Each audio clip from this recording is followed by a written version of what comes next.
We're back, even though it's been like 2 seconds for you guys, but it's a different day. No, 2 seconds for us, but it's a different day for you. You don't even know what you're talking about. No, it's late and I'm hungry.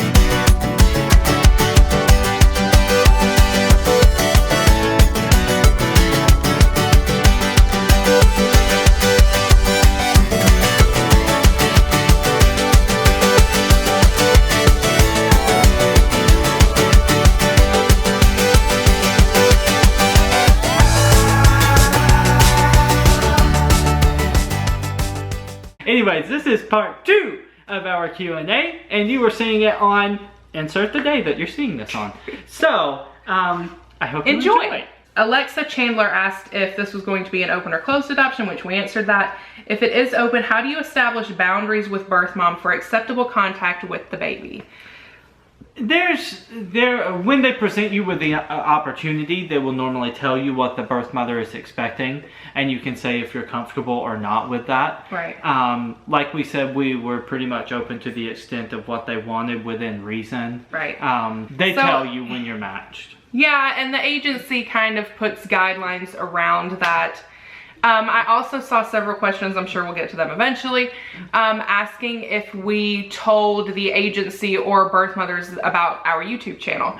The agency does know, but as far as like advertising it, no, we didn't.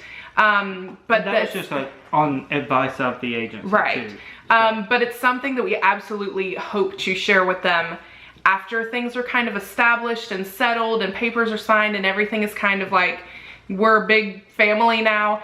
Absolutely. I think that it would be, I mean, obviously it depends on what she wants. It may be too hard for her.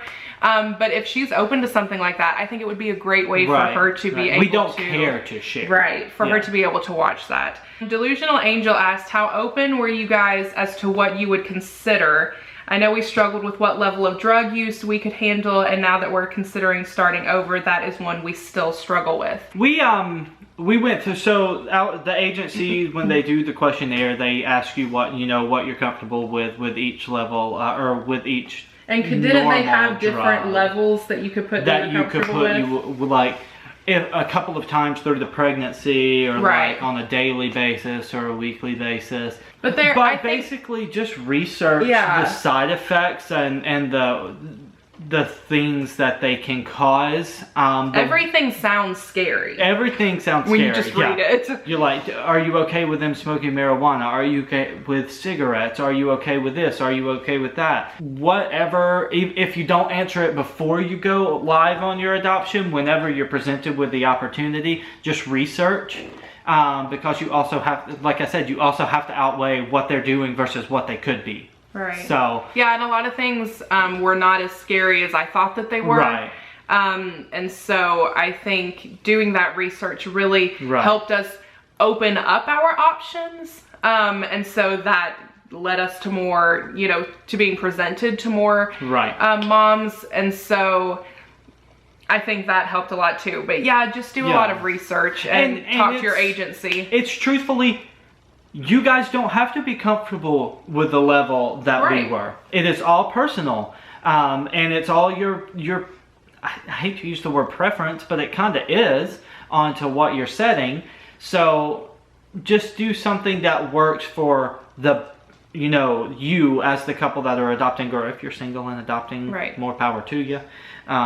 Just do something you're comfortable with. Brett Cameron asked, my question is, what is your advice for the daunting task of a home study? What do you suggest doing beforehand? My advice would be, it is not anything. Stress. Yeah, and maybe we had a really good experience compared to some other people. But I know that there were things that I was really worried about, and she didn't even look at them or ask the question. So I think a lot of people, and you can even research this, I know we did, but we were like, no, that can't be true. A lot of people really focus on the actual walkthrough of the home. Right. Like everything has to be tidy. Everything has to, there can't be dust. There can't be like anything. That was, our home study was at least a 2-hour process, and the walkthrough may have been 10 minutes. Oh yeah, she was here for like 3 to 4 hours. Yeah, so They ask you a lot about of personal your questions. personal relationships, how you plan to parent, is your family supportive? Do you have a support system? It's more of an environmental, like a family environmental interview than an actual like your living environment. Yeah, she went upstairs and didn't look in any of our bedrooms. I was like, we had this whole nursery ready and she didn't even go in the door. I was like, look in our nursery. So yeah, just don't stress out about it. Honestly, I know that we did, and it just was not anything to be worried about at all. Crystal Cox asked if the adoption is in another state, and how do adoption laws differ based on state? That's a hard one. I mean, it's not really. Florida is very much a dominant state, we have noticed. With ours, yeah. And so they kind of take precedence in all 3 of the matches that we have been presented. They said that they would follow Florida law. Yeah. So it all depends on where you live.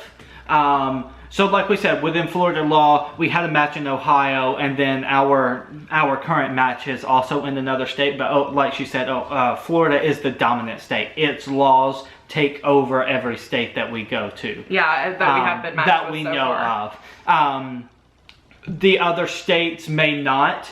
The receiving state and the giving state have to decide which laws are the top of the line laws. So with ours has stayed the same. Florida's the same. We have to do the approvals and everything, but it typically takes over. So it varies by where you're at. And if you're with an agency, that would be a question to specifically talk to them about. Yeah, our adoption is in another state. It's about a 12-hour drive for us. The next question is from Renee, and she asked what our plan was after this match, if we were going to be continue to be open to other matches. No, most agencies make you wait until your youngest child is a year. So no, we will not be open to any more matches. Caitlin, hi Caitlin. You always ask and leave the sweetest comments. She asked if we had any reservations about adopting a child that is clearly a different ethnicity than we are. This is something that we don't talk about a lot, but when we say that we were really open as far as what we were willing to accept in a match, we mean that in everything. Every way that you could mean open. Yeah. So we haven't talked about our matches' ethnicities, and we probably won't. I mean, it will be clear once you see a picture of the baby what ethnicity they are. But the thing is like, we don't make a deal of it. It's not a big deal to us. Like, it's literally just color, pigment in the skin. No matter if they're African American, or if they're Latino, or if they're Hispanic, or if they're Chinese or Indian, wherever it's from, it doesn't matter. Like, we're humans, they're human. Right. So it makes absolutely no difference to us. Do we have concerns about it? Absolutely, because the outside world is always going to have their views on the situation, and it really kind of makes me sad that it is that way. But like, personally, no. We have... That was something that we didn't really even have to talk about. It was very much the child that is supposed to be for us is the child that we are willing to take, and we're not willing to put restrictions on that based on their skin color or their ethnicity or their gender or what state they live in or how much they weigh when they're born. It's like, all relative, and it all doesn't make any difference or put any limits on how much we will love them. Does it put a limit on how much the world will accept our family? Absolutely. But I don't care about that. And if you don't want to accept my family, that's your loss. I have my family. If you don't want to accept how it is, bye. Pretty much. So no, we did not have, I guess your question is a little bit asking for this from the side of if we had reservations about how other people are going to feel about it. And yes, absolutely, that is something that we have talked about a lot, even before joining an adoption agency. And kind of looping it back to the home study, that is something they ask you about. If you're open to different racial backgrounds or ethnicity, then they will ask you that, because we had a few questions on that. So be prepared to ask how you would introduce them in your family, how you plan on continuing their heritage if they want to continue it, and kind of stuff like that. So yeah. Tori, I don't know how to say her last name. It starts with an H, Tori. Asked if we pay directly for birth mom's prenatal health care, or does the birth mom pay for herself? That just varies by match as well. How old will Bub be? You must be from the UK. When he or she gets her first Disney trip? I'm not really putting an age limit on it. I am assuming that people probably have their own opinions about that, but... Right. I will at least state that it will probably be over 4 weeks old, because it's going to take us probably that long to get back to Florida, so... I think we'll probably be, like, mindful of temperature and how busy things are. Sammy asked a couple of questions. One that we haven't answered yet is, after the adoption, will the agency or child services check up every now and then? Yes, we have to go through, I think it's 3 different home visits over a course of course of 6 months, which is how long it's probably going to take to finalize the adoption, with the same social worker that has been doing our home study. And we love her, and we cannot wait to see her and share little baby with them. But yes, we do have to continue going through that. But after adoption is finalized, no. Bailey Johnson asked a really cool question. What is something that you're always going to tell your child in the future? I might get emotional about this one, so I'm going to let Derek take it first.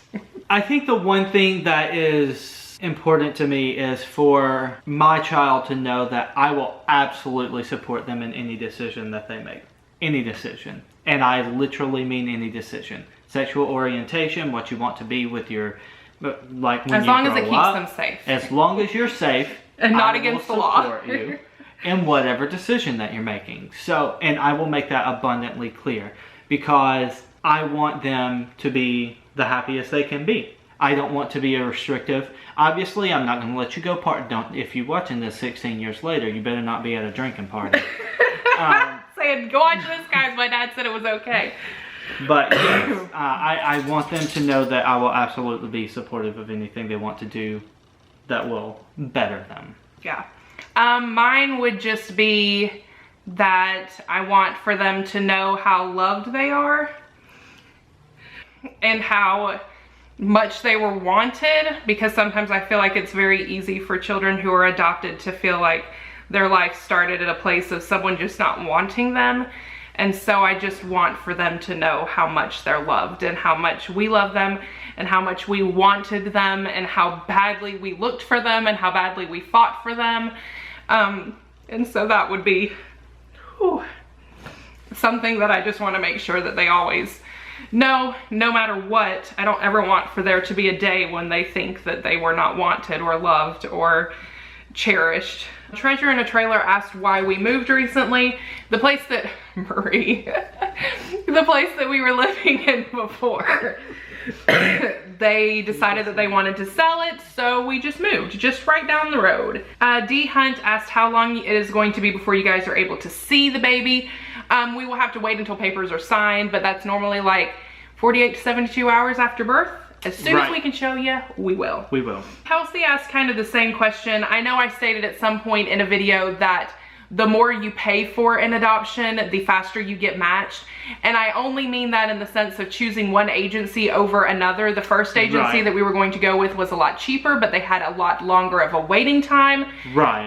And they were a lot smaller of an agency. Normally the smaller agencies are going to have lower costs.